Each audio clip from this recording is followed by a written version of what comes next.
Alrighty, for question number 1, it was elitism, pluralism proposed opposite ways of thinking about policy and democracy. What did you learn from the readings and lectures for this week on these topics?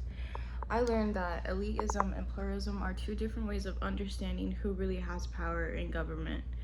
Pluralism says power is shared among many groups like citizens and interest group, but elitism argues that a small group of wealthy people have most of the power. Based on this week's sources, it seems like elitism is more realistic. The data shows that wealth in the US is very concentrated at the top, which gives these people more influence over policy decisions. The Urban Institute charts also show that wealth inequality is large across income and racial groups.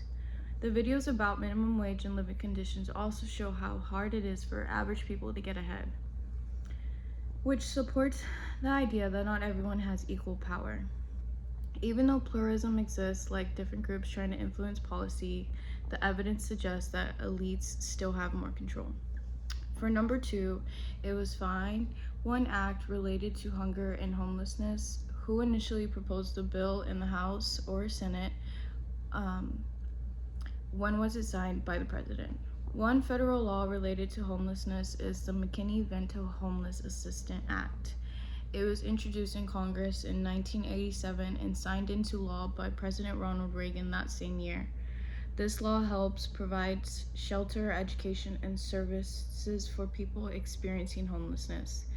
The video about homelessness show how serious the issue is in the US and how many people are affected, which explains why policies like this are needed. It also shows how the government responds to social problems through the policy-making process. Lastly, it said, talk about panhandling laws in the US. What is the federal court ruling on these issues? What about in state courts? Panhandling laws show how federal state laws don't always agree. At the federal level, courts have said that panhandling can be protected under the First Amendment as free speech, but at the same time, some local governments try to criminalize homelessness by banning things like sleeping in public spaces. One of the videos explained how cities are trying to make it illegal for homeless people to sleep outside, which raises constitutional concerns. This shows a clear conflict between protecting rights and enforcing local laws.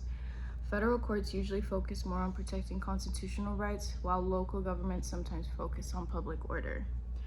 Overall, this week's materials show that even though democracy is supposed to spread power among people, wealth inequality gives some groups more influence. The policy-making process is complex, and issues like homelessness and minimum wage show how laws are created and challenged at different levels of government.